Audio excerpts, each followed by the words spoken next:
H.P. Lovecraft, The Shunned House, Part 3. It may well be imagined how powerfully I was affected by the annals of the heresies.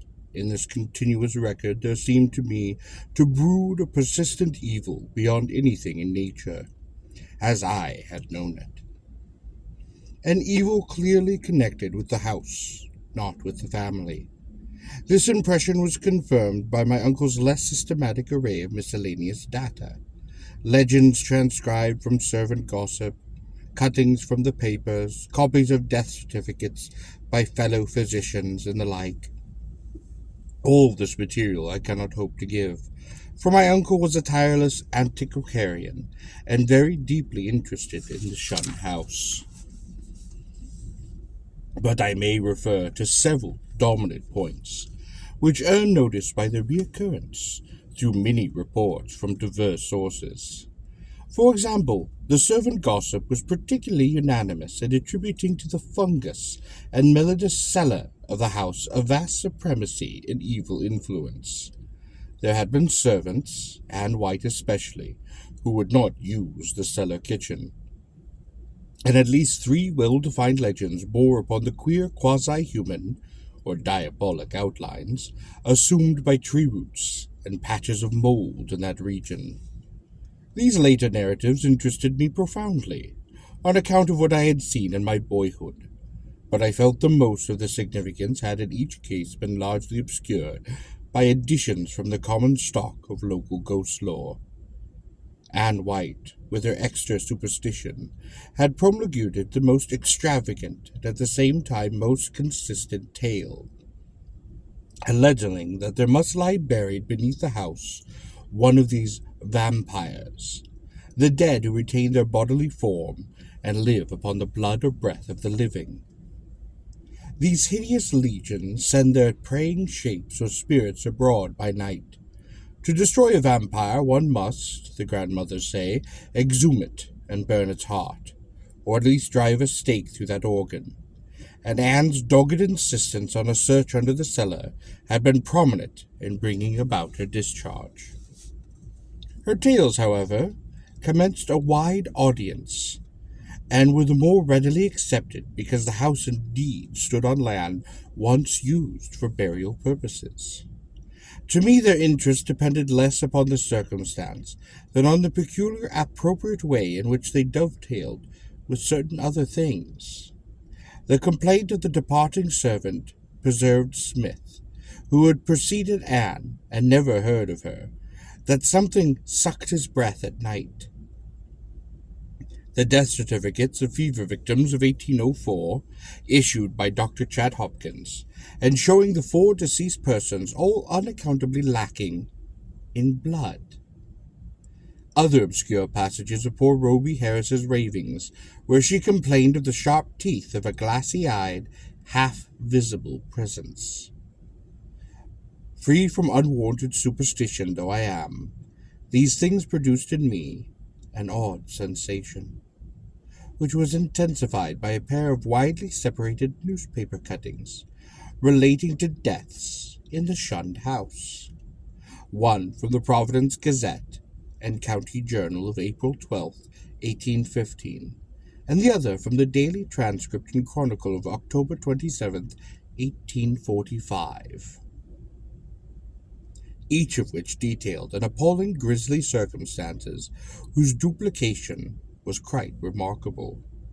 It seemed that in both instances the dying person, in 1815, a gentle old lady named Stafford, and in 1845 a school teacher of middle-aged named Eleazar Dufrey, became transfigured in a horrible way, glaring glassily and attempting to bite the throat of the attending physician. Even more puzzling, though, was the final case which put an end to the renting of the house. A series of anema deaths preceded by progressive madness, wherein the patient would craftily attempt the lives of his relatives by incisions in the neck or wrist. This was in 1860 and 1861, when my uncle had just begun his medical practice, and before leaving for the front, He heard much of it from his elder professional colleagues. The really inexplicable thing was the way in which the victims, ignorant people, for the ill-smelling and widely shunned house could now be rented to no others, would babble maledictions in French, a language they could not possibly have studied to any extent. It made one think of poor Roby Harris, nearly a century before, and so moved my uncle that he commenced collecting historical data in the house after listening, sometime subsequent to his return from the war, to the first-hand account of Doctors Chase and Whitmarsh.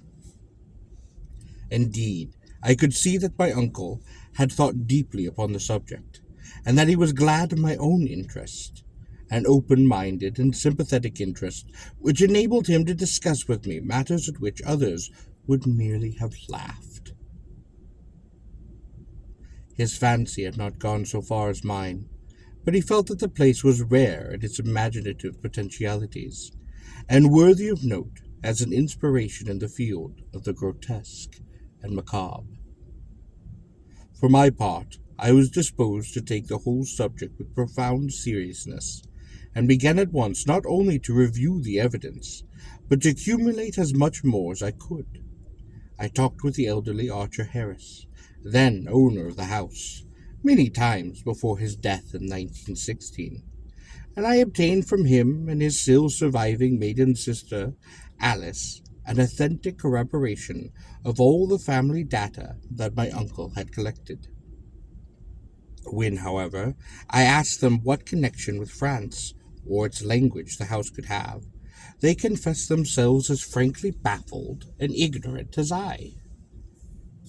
Archer knew nothing, and all that Miss Harris could say was that an old illusion her grandfather, Duty Harris, had heard of might have shed a little light.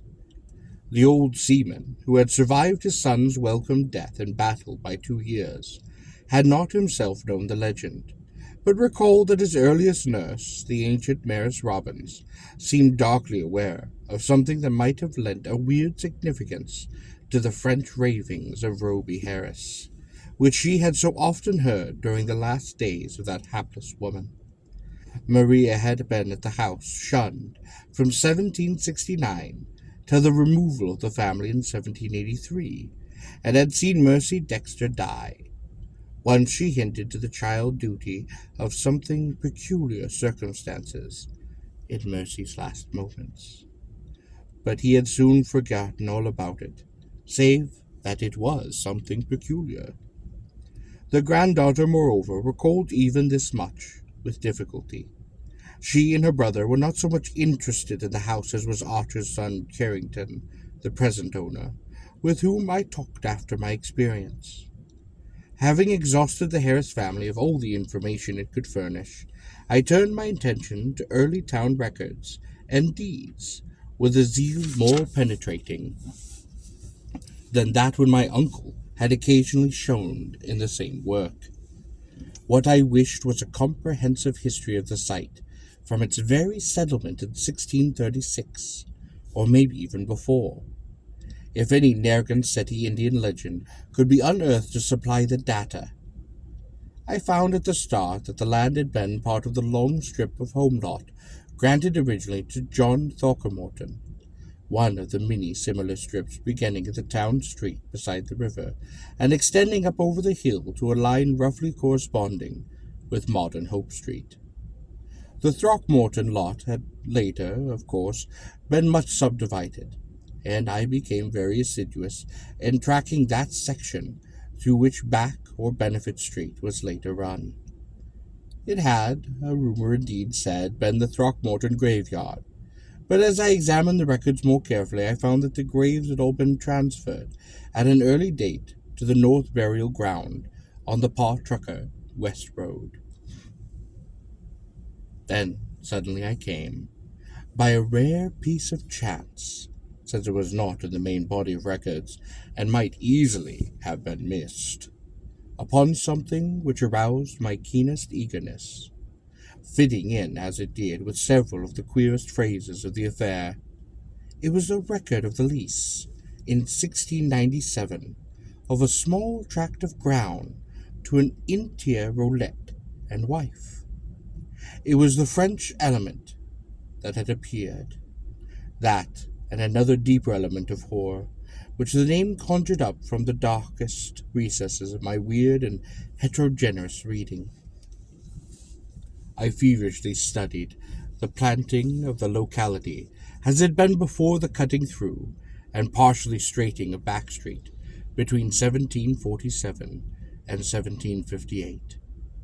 I found what I had half expected, that where the Shunned house now stood, the Rolets had laid out their graveyard behind a one-story and attic cottage, and that no record of any transfer of the graves existed.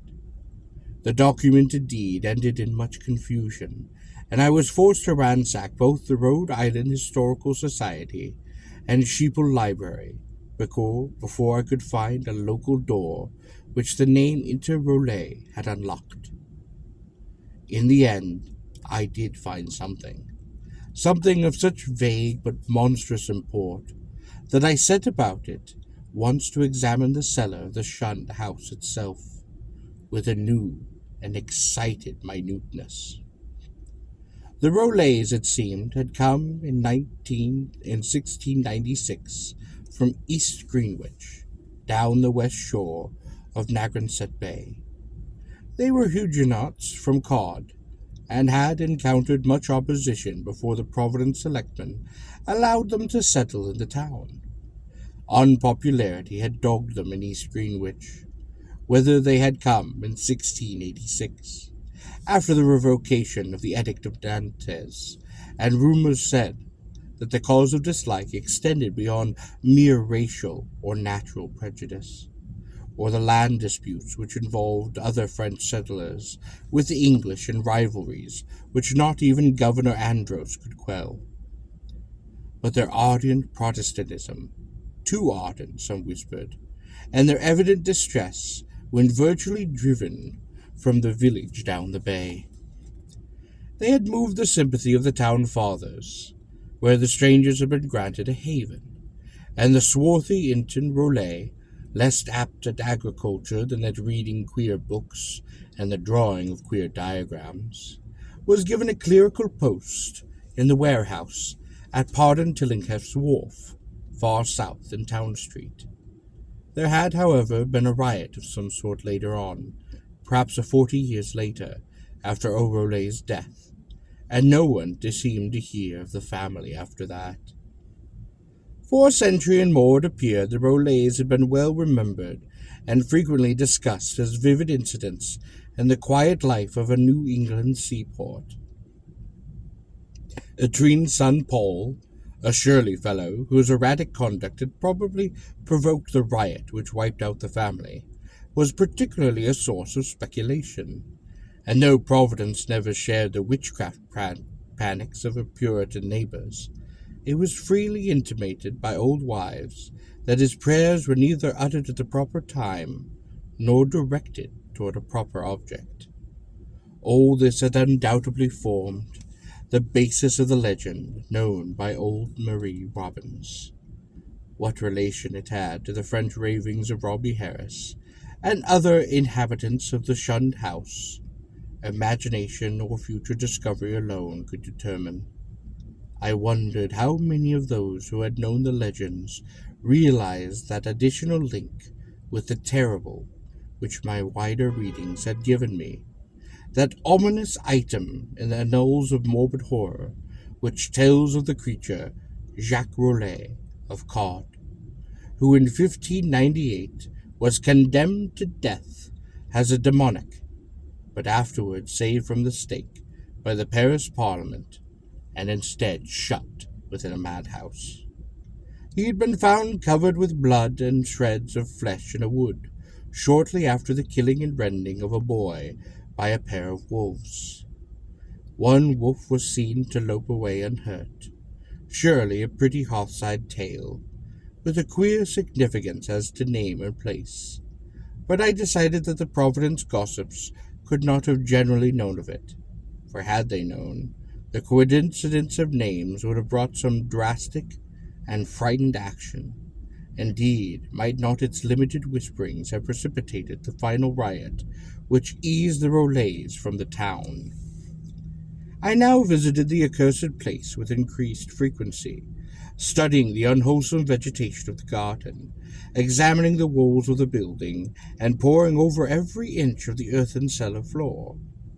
Finally, with Carrington Harrison's permission, I fitted a key to the disused door opening from the cellar directly upon Benefit Street, preferring to have a more immediate access to the outside world than those dark stairs. The ground floor hall and the front door above could forgive. There, where morbidity lurked most thickly, I searched and poked, during long afternoons when the sunlight filtered in through the cobwebs above ground windows, and a sense of security glowed from the unlocked door, which placed me only a few feet from the placid sidewalk outside. Nothing new rewarded my efforts, only that same depressing mustiness and faint suggestion of noxious odors and nitrous outlines on the floor. I fancy that many pedestrians must have watched me curiously through those broken panes. At length, upon suggestion of my uncle, I decided to try the spot nocturnally, and on one stormy midnight I ran the beams of an electric torch over the mouldy floor with its uncanny shapes and distorted half-phosphorescent fungi. The place had dispirited me curiously that evening, and I was almost prepared when I saw, or I thought I saw, amidst the whitest deposits, a particularly sharp definition of that huddled form. I had suspected from boyhood. Its clearness was astonishing and unprecedented, and as I watched I seemed to see again the thin, yellowish, shimmering exaltation which had startled me on that rainy afternoon, so many, many years before. Above the anthropomorphic patch of mold by the fireplace it rose, a subtle, sickish, almost luminous vapor, which as it hung trembling in the dampness, seemed to develop a vague and shocking suggestion of a form, gradually trailing off into a nebulous decay, and passing up into the blackness of that great chimney, with a fetor in its wake. It was truly horrible, and the more so to me because of what I knew of that spot. Refusing to flee, I watched it fade, and as I watched I felt that it was in turn watching me, greedily with eyes more imaginable than visible.